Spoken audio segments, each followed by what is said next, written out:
Okay, right. I see it here. Okay. Good stuff. Yes. Hello, everybody. Good day, wherever in the world you are.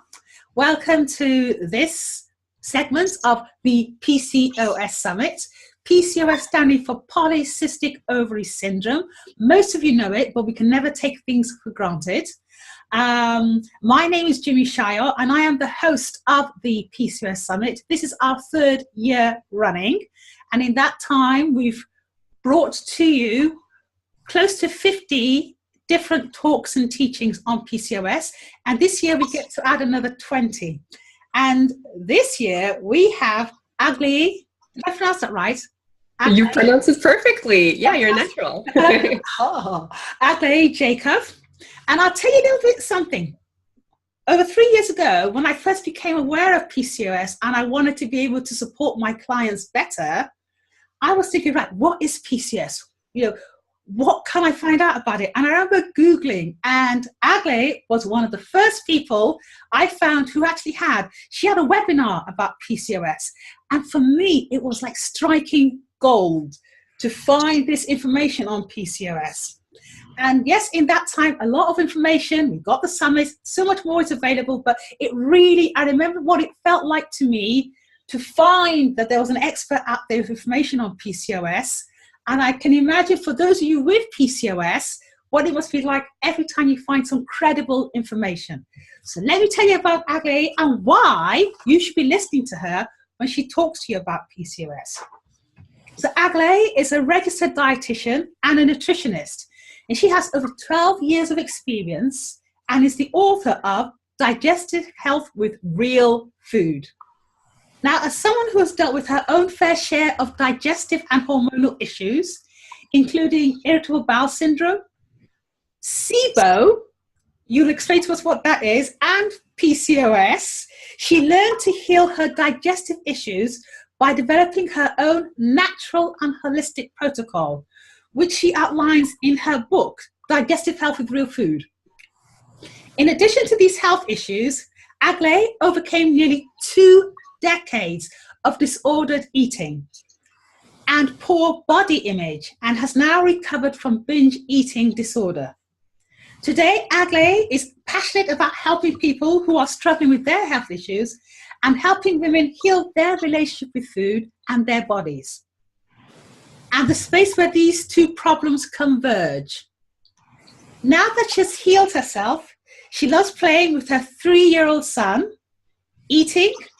Chocolate and cheese are her favorite foods, yoga, traveling, speaking Spanish, and spending time in nature. Her talk is going to be Emotional Eating with PCOS. 5 steps to go from feeling out of control to feeling nourished and at peace with food.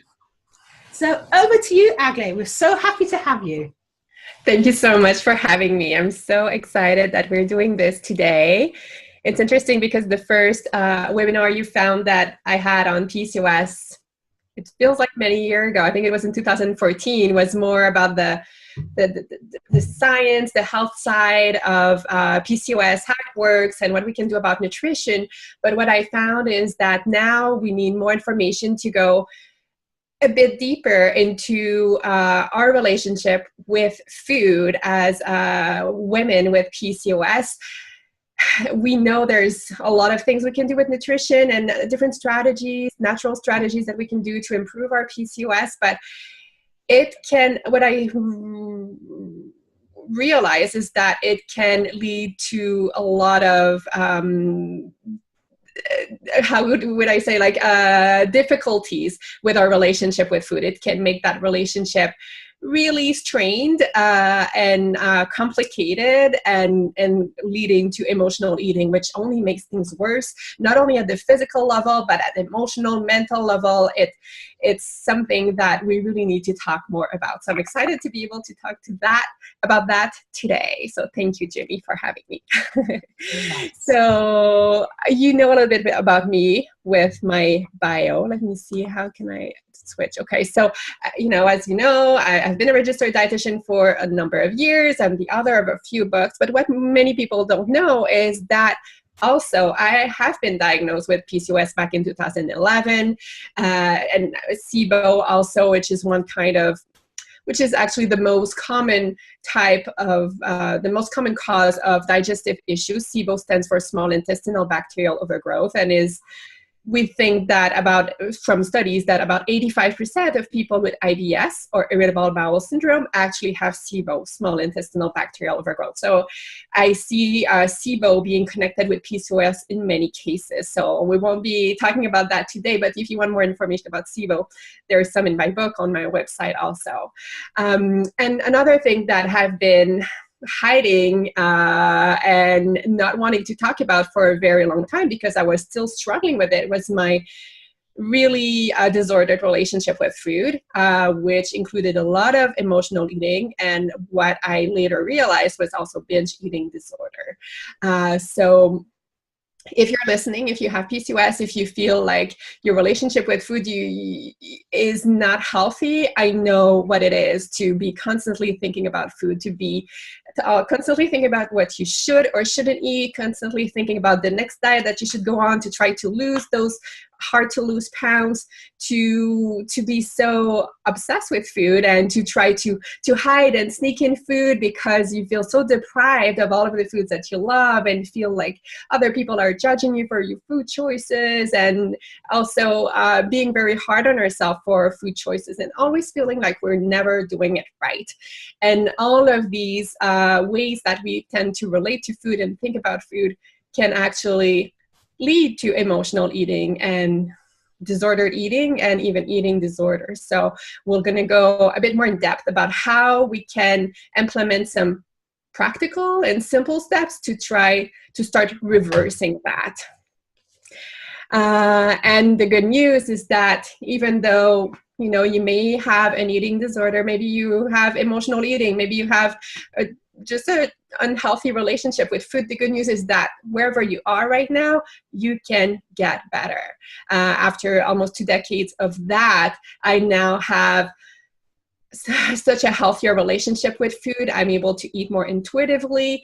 I am recovered from my eating disorder. I can feel at peace and I can feel freedom with food, which is something I had never felt. I probably felt that as, when I was 5 or 6 years old, but not for a long time since I was a kid. And now I get to experience that again. And also my PCOS has improved a lot. I was able to have a healthy pregnancy and a healthy little boy too. So there is hope. Okay, so let's get right to it. The 5 steps to go from feeling out of control to feeling nourished and at peace with food. So I'll be talking about those 5 steps, but just so you know, it's like everything that has to do with our relationship with food. It's not always, follow those 5 steps and you'll be cured and you won't have any issues with emotional eating ever again. Those 5 steps are very effective, and I'm presenting those 5 steps as the 5 steps that help me the most in my own recovery from eating disorder, from emotional eating, and what has been the most helpful for the clients I work with. But what is important to know about those 5 steps is that they are not 5 steps that you follow one time only. Those are 5 steps that we practice and repeat, and it's a journey. And sometimes, yes, the journey is messy and it's not, linear from point A from point B. It's more like a scribble line that goes all over the place. But what we need to know is that we can always go back to those 5 steps and keep practicing and practicing and practicing. And I don't want it to sound like, oh my God, I'm going to have to work on those 5 steps for the rest of my life, and this is going to be so much work and hard and a lot of effort. What I want you to know is that it does get better every time, with everything. As you keep practicing, it gets easier and more natural and becomes part of you. And also, what is better? Is it better to practice those 5 steps that help you feel better, or staying stuck with the emotional eating that make you feel pretty miserable, that can actually even worsen your PCOS, because emotional eating can be detrimental to our physical health, but also can really harm our physical, our mental and emotional health as well. You know, I lived that life struggling with emotional eating for almost 2 decades, and you know, if you're there, you know how all of your life is centered around food and trying to lose weight and watching what you're eating, and then feeling completely out of control whenever you quote unquote fall off the wagon and find yourself eating everything you can alone in the kitchen late at night. That's not a way to live. So when we have those two different options in front of you, I hope that you feel ready to take those 5 steps that will help you to go from feeling out of control to feeling nourished and at peace with food again, because it is such a worthy journey. It is not necessarily easy, but it is simple. If you follow those steps, you'll get there. And just making that part of your path and practice will allow you to feel so much more peace in your life. And again, I'm trying to think of myself like just, you know, a few years ago, and would have been really difficult for me to grasp what it would be to feel at peace and with food and to feel freedom with food, because it was just, you know, people that had a healthy or normal relationship with food that could just eat like a piece of chocolate and leave the rest, those people were aliens to me. But now I can do that too. So, and I never thought I would be able to be satisfied with a few bites and eat intuitively. And it's okay to eat more than a few bites too if you feel like you want more. It's not about how much you eat, it's about how you feel with food. And feeling that peace and freedom with food is something that is possible for you too. So let's get to the 5 steps right now. Okay, so the first step may sound actually counterintuitive. It's to stop restricting food. Because actually the number 1 cause of emotional eating and binge eating is because we restrict and diet. So if you think back, like in your own life, when did emotional eating start? You probably noticed that it was after you started watching your weight more closely, or trying to started going on a diet or something like that. So it's important to know that emotional eating and binge eating is actually simply a normal physiological response from your body to the restriction. Our bodies are really wonderful. And I know that you may not agree with me right now when I say that, because you probably feel at war with your body. You probably feel like you're fighting your body and that your body is not doing what it's supposed to do. But when it comes to emotional eating, it's actually your body just doing what it can to survive.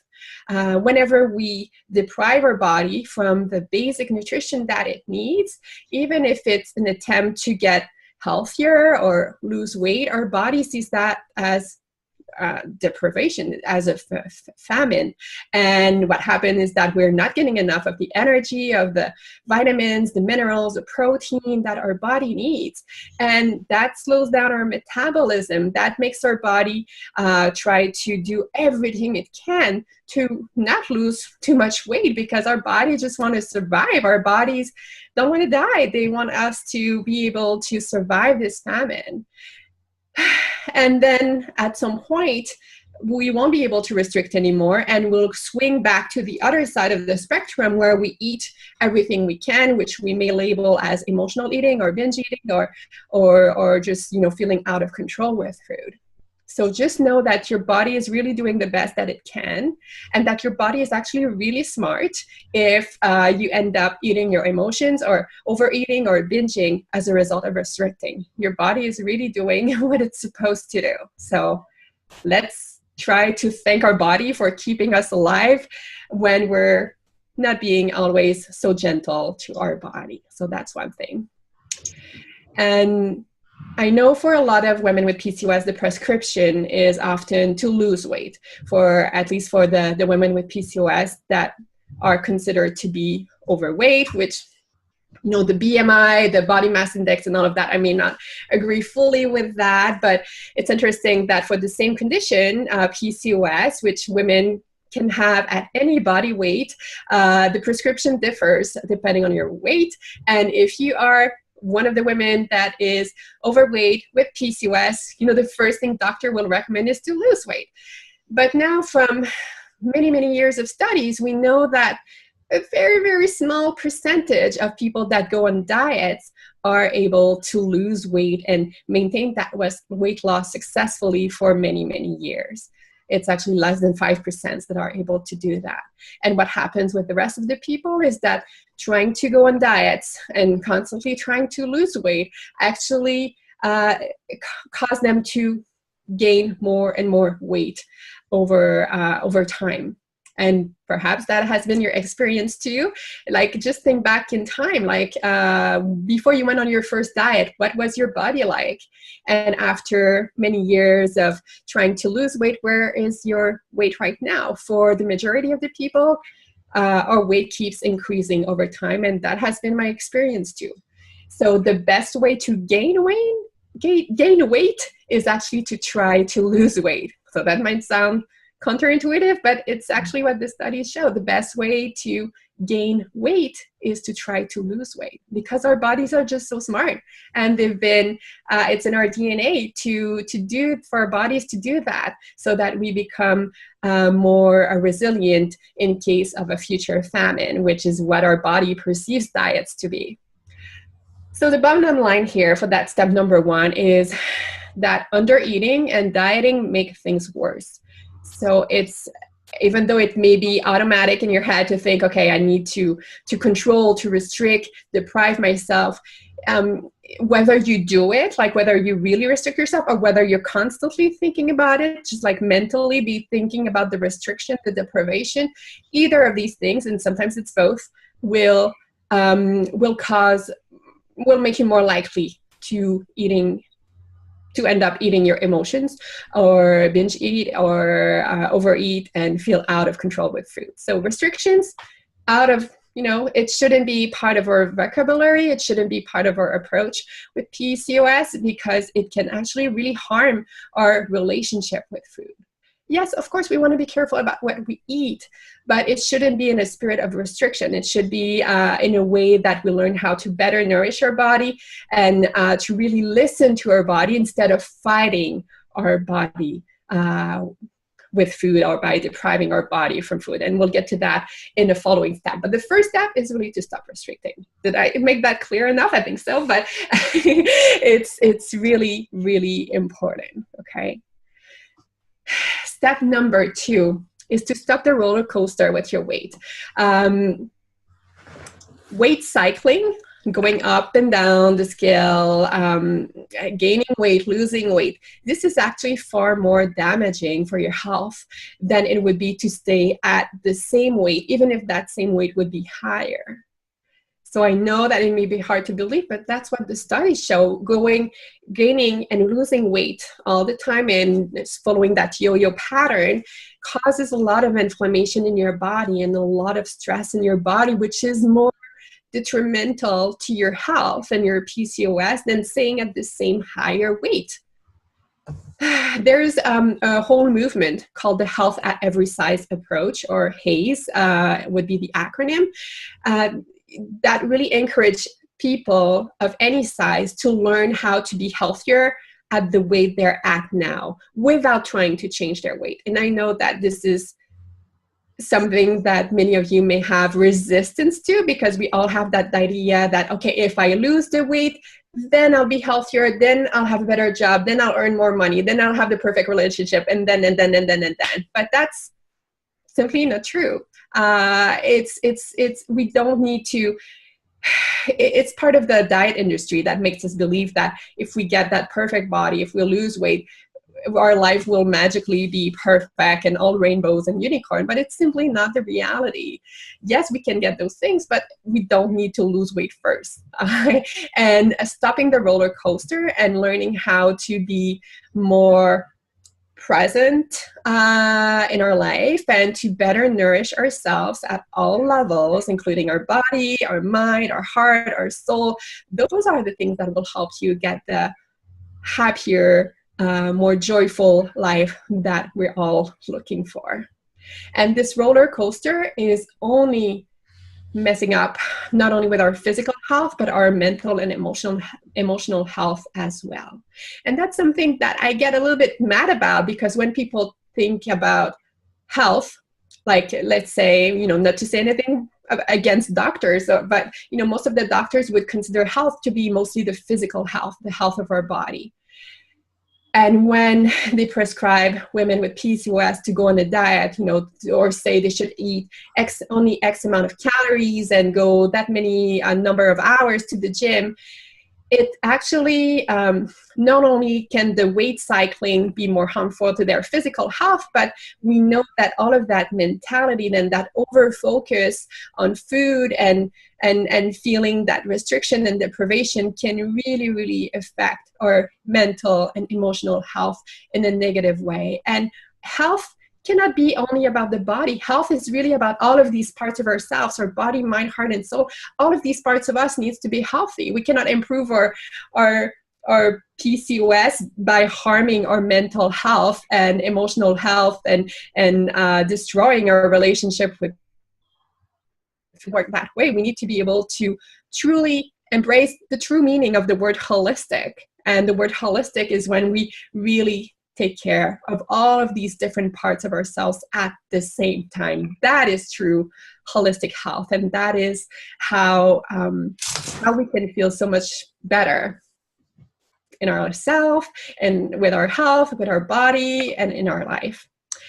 So how can we stop the roller coaster? I would encourage you to actually get rid of your scale, because that scale is not helping anyone. It's making most of us become overly obsessive about a number that doesn't mean anything about your health, doesn't mean anything about your worth as a human being. It doesn't mean anything about whether you're a good or bad person. Really, the scale doesn't tell anything that meaningful. It just, tells about your how much weight, the gravity or whatever, on this planet equals to in numbers of pounds or kilos or stones, wherever you are. But it really doesn't mean anything about your health. I cannot, I work with different women with PCOS, and I cannot, look at a woman with PCOS and look at their body size and say, okay, this one is healthier and this one is not as healthy because she's bigger. It doesn't work that way. Your health doesn't tell much about your health. It doesn't tell anything about your health.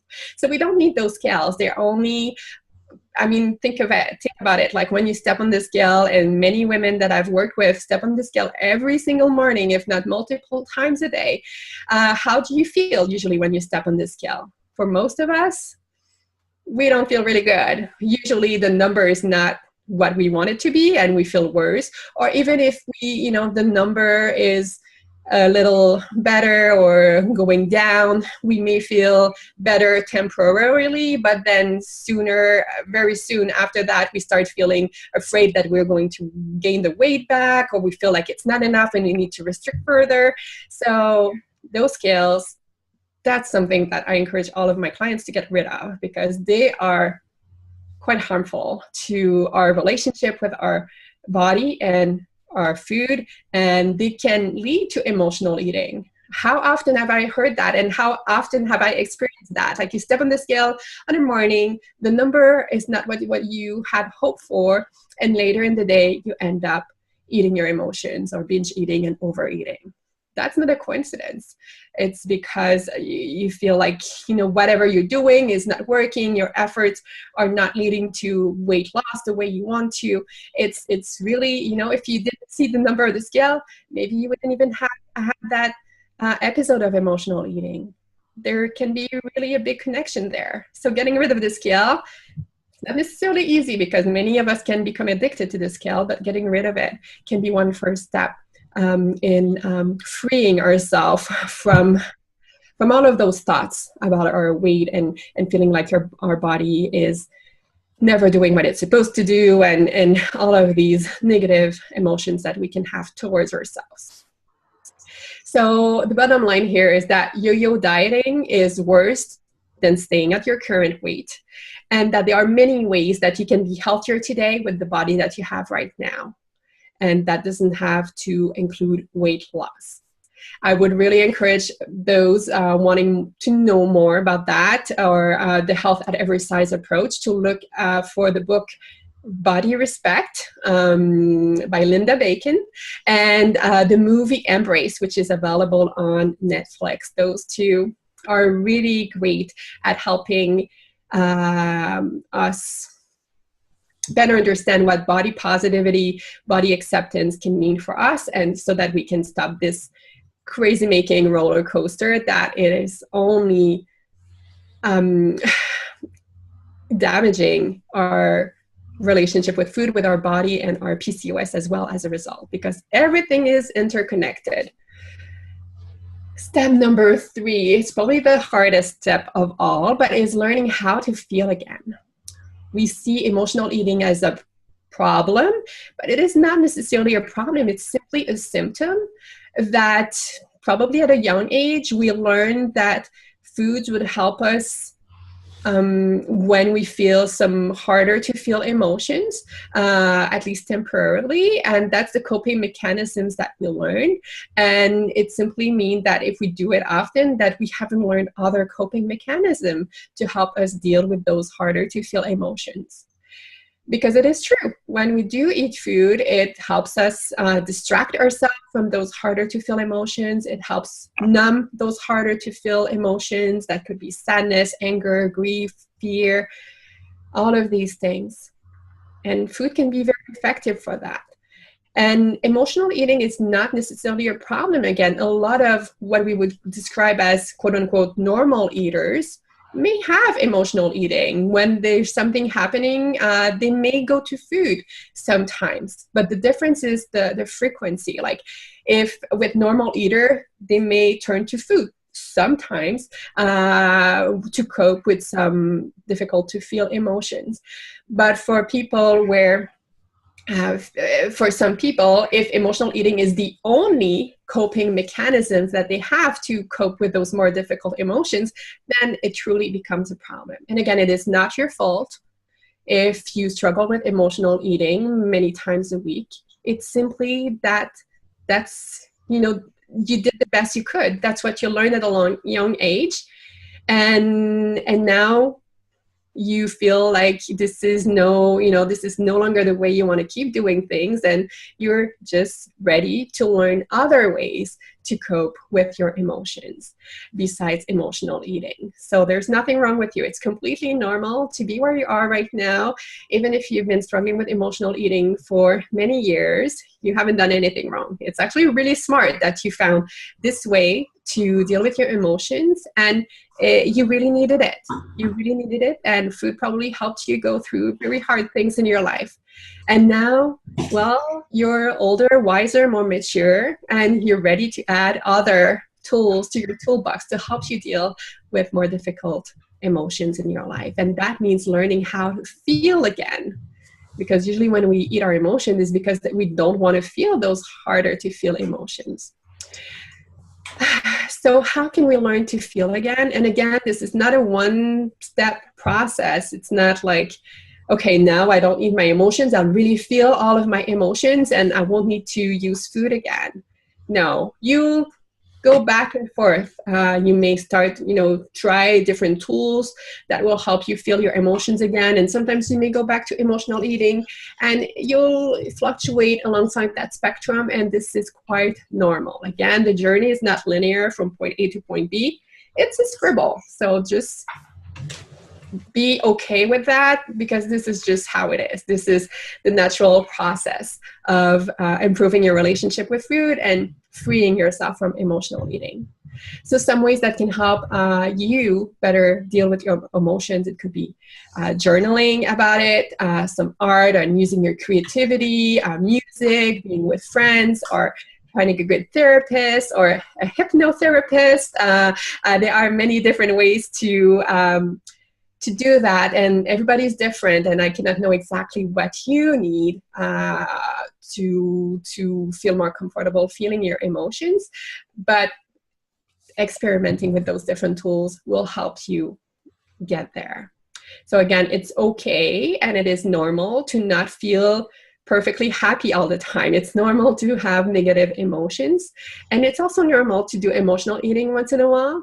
But if we do emotional eating too often, it's simply a symptom that we need to find other ways to become more comfortable with those negative emotions. And exploring those different tools is a good way to do that.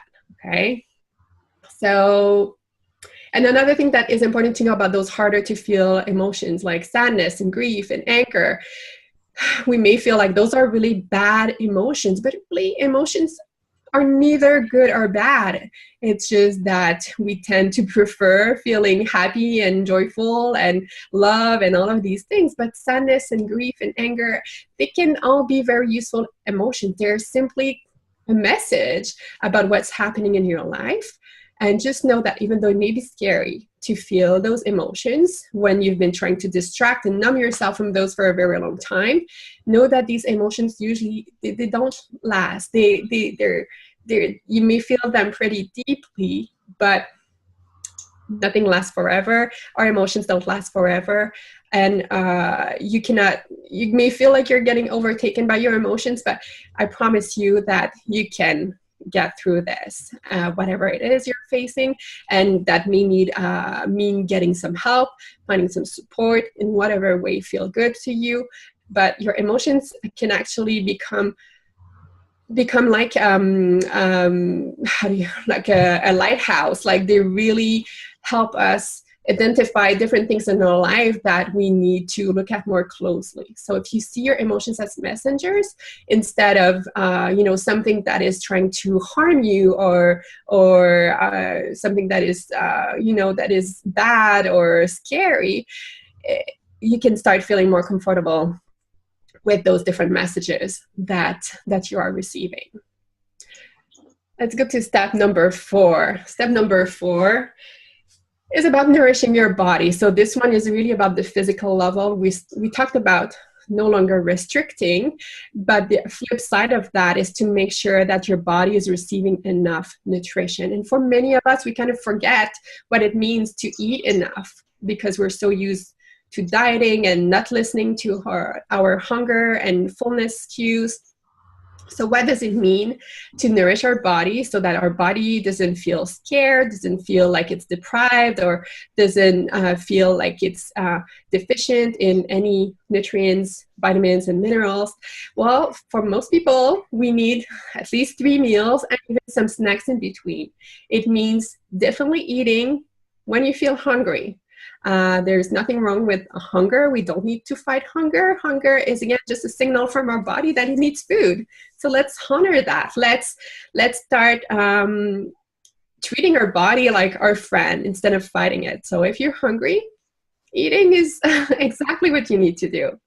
So this all goes back to eating more intuitively and really reconnecting with your body, which is not necessarily easy to do when you feel like your body is broken, like you feel like there's something wrong with your body, but learning how to nourish your body better, and that can take time, and that's okay. It's a process.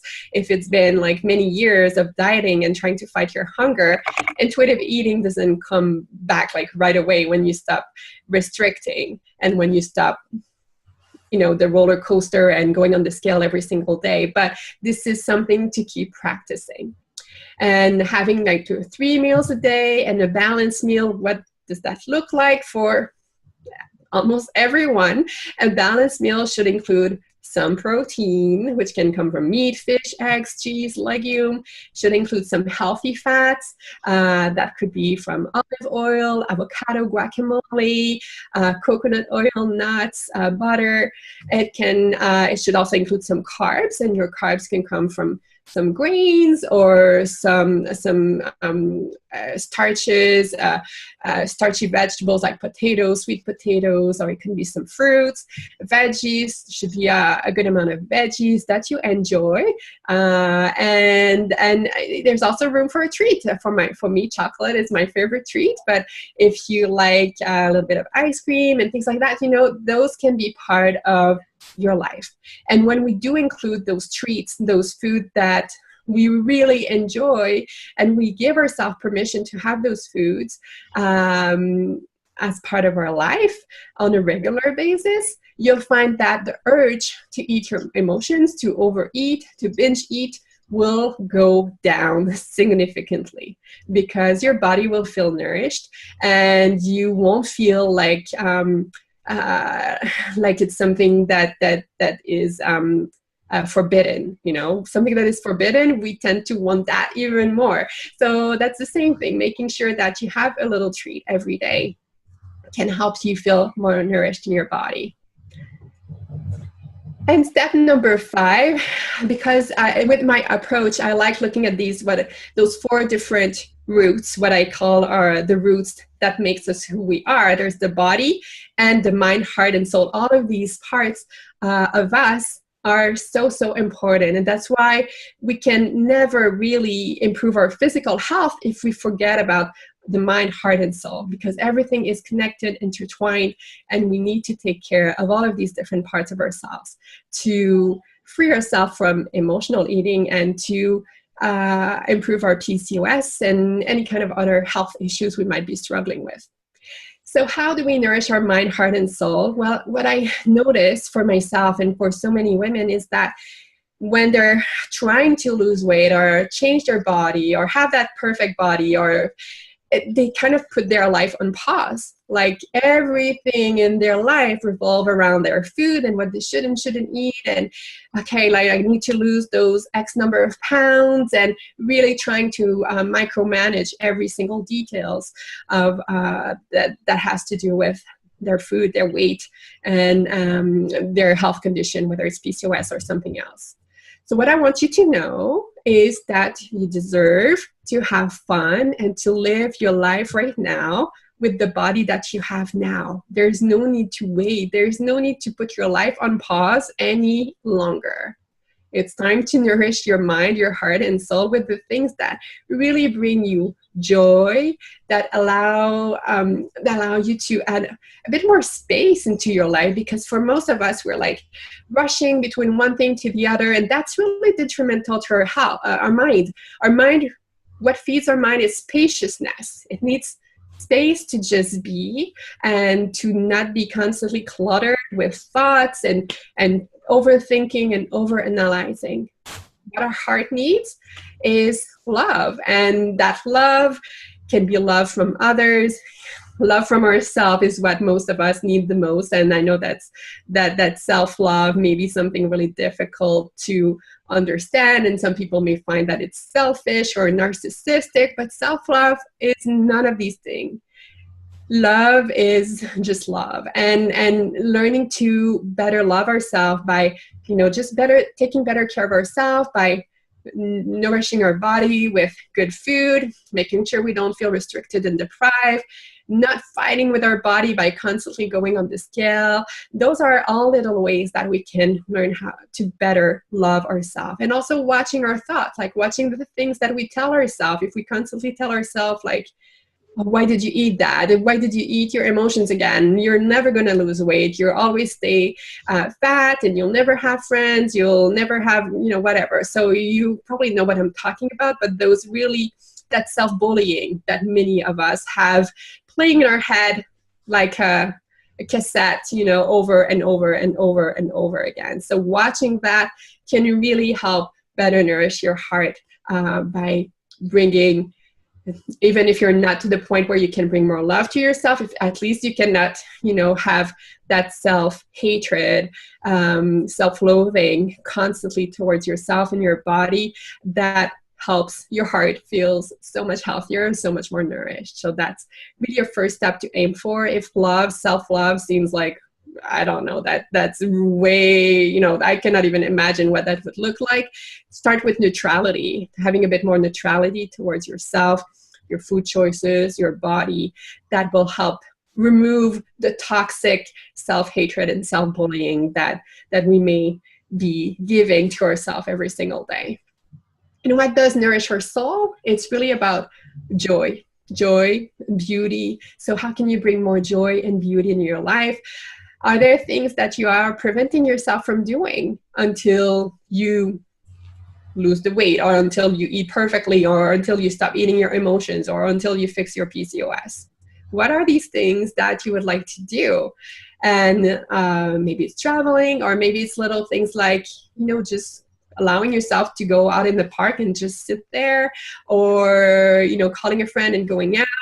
There are so many things that we prevent ourselves from doing when we feel like our body, we need to change our body, we need to change ourselves before allowing to do those things that we truly desire in our life. So what I would encourage you to do is to find ways to add little things that make your life, that bring joy to your life. And for me, one of these big things was allowing myself to do nothing, because I always felt like I needed to overcompensate and always do something, always be busy, show people that I was working hard, helping others and giving to others.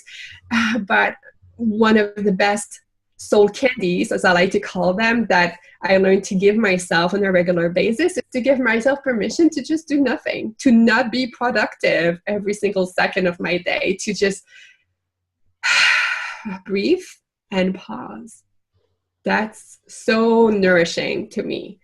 And I know it was a bit scary at first, though, because it was, I was, oh my God, like telling myself I'm not productive, and it's so selfish to take time for myself. But again, I started slowly with small baby steps and kept practicing, and it has become easier and easier. And now I see how it allows me to actually be so much more productive and much giving and loving to the people around me when I give myself those things that I truly need to feel nourished in my mind, heart, and soul.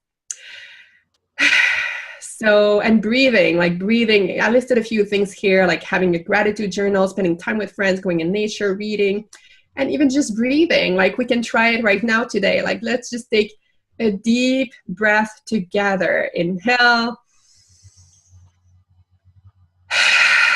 And exhale with a sigh. That's my favorite. Like,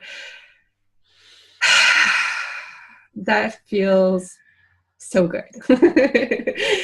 And there's little things like that. You don't necessarily need to go on a vacation for 2 weeks or for a month. Just allowing yourself to breathe and really pausing and slowing down can be so, so nourishing. And again, there's no one size fits all solution or answer here as to what really nourishes your mind, your heart, and soul, but just finding those little things that help you add more spaciousness, more love, more joy, more beauty in whatever way you are craving in your life. And that goes back to listening to your intuition a little bit more, reconnecting with your body, as with step number 5, to learn how to better nourish our body, and then reconnecting with our intuition, that little voice inside of us that always knows.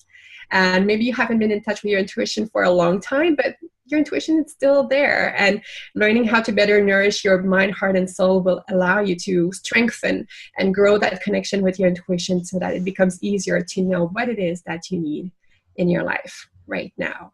And you'll see that with time, as you keep practicing those 5 steps, at some point you'll be like me and you'll open your cupboards and find all of your past trigger foods there, with maybe, a few bites here and there, but not feeling like you need to avoid buying those foods, not feeling like you'll go completely out of control if you have those foods at home, and feeling so much peace and freedom with food. And again, it's hard to describe, and I know that I wouldn't even have believed that it was possible for me only like 5 or 6 years ago, but if it was possible for me, it is possible for you too. I truly, truly, truly believe that. So those are the 5 steps. Oh, and I love this quote: "Your journey has molded you for your greater good, and it was exactly what it needed to be. Don't think you've lost time. There is no shortcutting to life. It took each and every situation you have encountered to bring you to the now, and now is the right time." Because I know you probably think, okay, why did I eat that last night? Why did I overeat? Why did I binge? Why did I eat my emotions again? I'm always doing it wrong. But know that it took all of these things to bring you here today, to finding those 5 steps And again, doesn't mean that the rest of the journey will be perfect and that you won't eat your emotions ever again, but you can learn from each of these experiences and then take another step that bring you closer to feeling more nourished and at peace with food. All right, so if you want more, if you want to stay in touch, you can find me at radicatanutrition.com. On Instagram and Facebook, it's also Radicata Nutrition. And you can also go to radicatanutrition.com/I eat my emotions for a more in-depth training about how to learn how to better nourish your body, mind, heart, and soul. So that's it. That was my workshop today. Thank you. You know what? The graphics of your slides are mesmerizing. It's like eye candy and emotional candy all at the same time. And such a heartfelt topic that for 2 decades, you might have been ready to admit to the PCOS, but it probably took you a long time to even admit to yourself that there was a problem with the way you were eating. Mm-hmm. And very few women on the various PCOS groups even seem to recognize that they have disordered eating. It's such a big secret, even to themselves, and hiding it from others, mm-hmm. that they talk about everything else, all the other physical symptoms, where it's like that's the invisible illness that people don't even realize they've got till a long, long time. So thank you for sharing this. It's been really incredible. Thank you so much. Yes, you can absolutely get in touch with Agle to discuss this in further detail. She has had PCOS. Isn't it great to use past tense? Yes. Isn't it great? People will argue that you cannot cure PCOS, but you know what? When you start to live a life that contradicts the assumptions of PCOS, then sorry, you are living a life free of PCOS and can continue to do so. That's great. Mm-hmm. Thank you very much for what you shared with us today. Thank you, listeners. And that's it for today. Bye. Bye.